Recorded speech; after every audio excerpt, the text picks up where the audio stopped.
DMK नेता के पोनमुडी पहले नेता नहीं है जिन्होंने सनातन धर्म पर विवादास्पद बयान दिया हो। इससे पहले तमिलनाडु के सीएम के बेटे उदयनिधि स्टालिन भी सनातन धर्मी की तुलना बीमारी से कर चुके हैं। लेकिन सवाल ये उठ रहा है कि क्या इंडिया गठबंधन को सनातन के समूल नाश के लिए तैयार किया गया है? क्या इंडिया गठबंधन किसी धर्म को टारगेट करने के लिए तैयार किया गया है? ये सवाल सबसे अहम है और इसी से जुड़ा हुआ एक रिपोर्ट दिखाएं।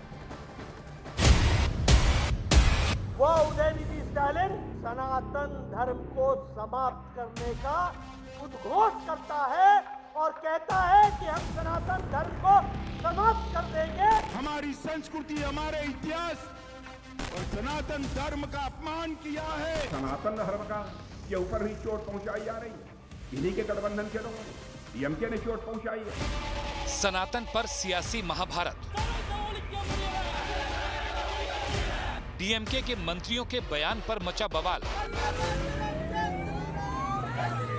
देश भर में सनातन के अपमान पर घमासान। सनातन धर्म पर डीएमके नेताओं का हमला जारी है।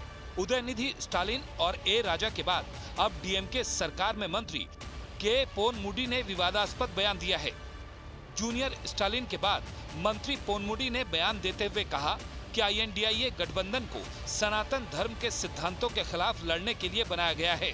इतना ही नहीं, उन्होंने बड़ा दावा करते हुए कहा कि गठबंधन में सहयोगी दलों में मतभेद हो सकते हैं, लेकिन सनातन धर्म के खिलाफ लड़ाई में सभी दल एकजुट हैं। इंडिया கருத்து வேறுபாடுகள் இருக்கலாம், ஆனால் இந்த சனாதனத்தை எதிர்க்க வேண்டும் என்பதிலே யாருக்கும் எந்த வேறுபட்ட கருத்தும் இல்லை. இதிலே இருப்பவர்கள் எல்லாம் சமத்துவத்தை உருவாக்க வேண்டும், மத இன சிறுபான்மை சமுதாயத்தை காப்பாற்ற வேண்டும், ஆண் பெண் சமத்துவத்தை காப்பாற்ற வேண்டும். இந்த சமூக சிந்தனையோடு இந்த இயக்கத்தை உருவாக்க வேண்டும் என்பதுதான் இன்று 26 கட்சிகள் உருவாகி இருக்கிற இந்த இந்தியா கூட்டணியினுடைய நோக்கம். அவை வந்திருக்கிற நீங்கள் எல்லாம் इससे पहले उदयनिधि स्टालिन, फिर प्रियांक खड़गे और ए राजा, उसके बाद डीएमके के मंत्री के पोनमुडी, जो इन दिनों सनातन पर दिए गए विवादास्पद बयान की वजह से विवाद में हैं। दक्षिण भारत की सियासत के इन तीन चेहरों पर सनातन विरोधी होने की छाप लग गई है, जिसकी शुरुआत कहीं न कहीं तमिलनाडु सरकार में मंत्री उदयनिधि स्टालिन ने की।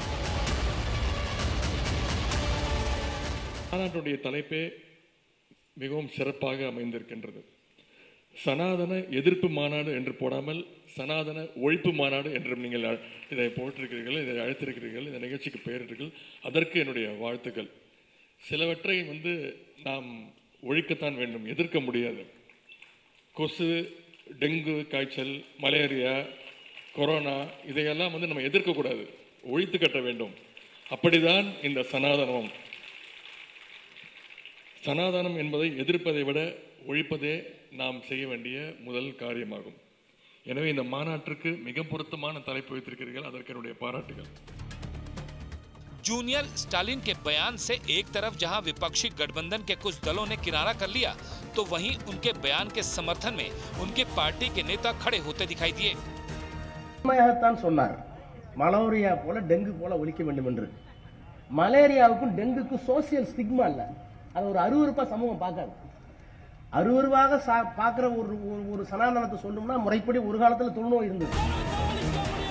करीब 8 दिन पहले ये विवाद उदयनिधि स्टालिन के बयान से शुरू हुआ था, जिसने सियासी रंग पकड़ा, लेकिन बीच में ठंडा पड़ने के बाद एक बार फिर सियासत का हथियार बन गया।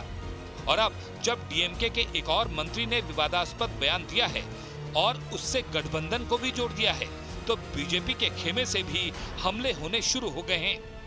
राजस्थान में बीजेपी की परिवर्तन यात्रा के दौरान गजेंद्र सिंह शेखावत ने भी करारा हमला बोला। जो सनातन के विरोध में बात करेगा, उस हर बोलने वाली शब्द बोलने वाली जबान को हम खींच करके बाहर निकाल देंगे। जो सनातन की तरफ आंख उठा करके देखेगा, उस उठने वाली हर एक आंख को हम उंगली डाल करके आपको बाहर निकाल देंगे। हम चुनौती देते हैं कि सनातन के विरुद्ध बात करने वाला कोई भी व्यक्ति इस देश में जो है अपनी राजनीतिक ताकत और हैसियत बना करके नहीं रख पाएगा।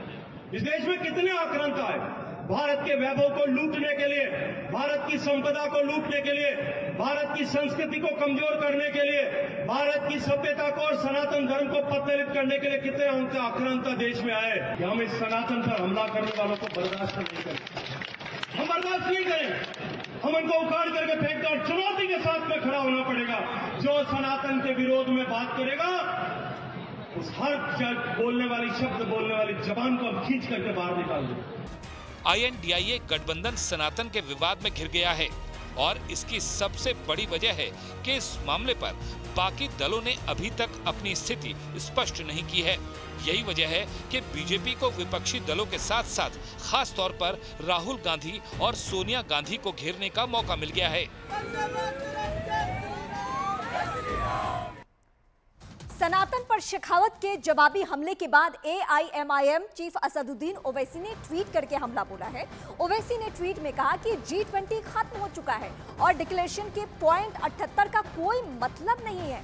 मोदी कैबिनेट के माननीय मंत्री हिंसा का समर्थन करते हैं, इसलिए अब ये एक खुला सत्र होने वाला है। ये गजेंद्र सिंह शेखावत के बयान के बाद असदुद्दीन ओवैसी ने ट्वीट किया और ट्वीट की जो बड़ी बातें हैं वो इस वक्त हम आपको बता रहे हैं। G20 से सीधे लिंक करके इस बयान को उन्होंने देखा और कहा कि अब एक खुला सत्र होने वाला है। ये असदुद्दीन ओवैसी का ये सनातन का पूरा जो मामला चल रहा है, लेकिन यही असदुद्दीन ओवैसी जब एक के बाद एक सनातन पर वार होता रहा उस वक्त उन्होंने कोई जवाब नहीं दिया, कोई कमेंट नहीं किया। जब प्रियंका खड़गे ने बोला, जब MK स्टालिन के बेटे ने बोला, तभी भी उन्होंने कोई बात नहीं की।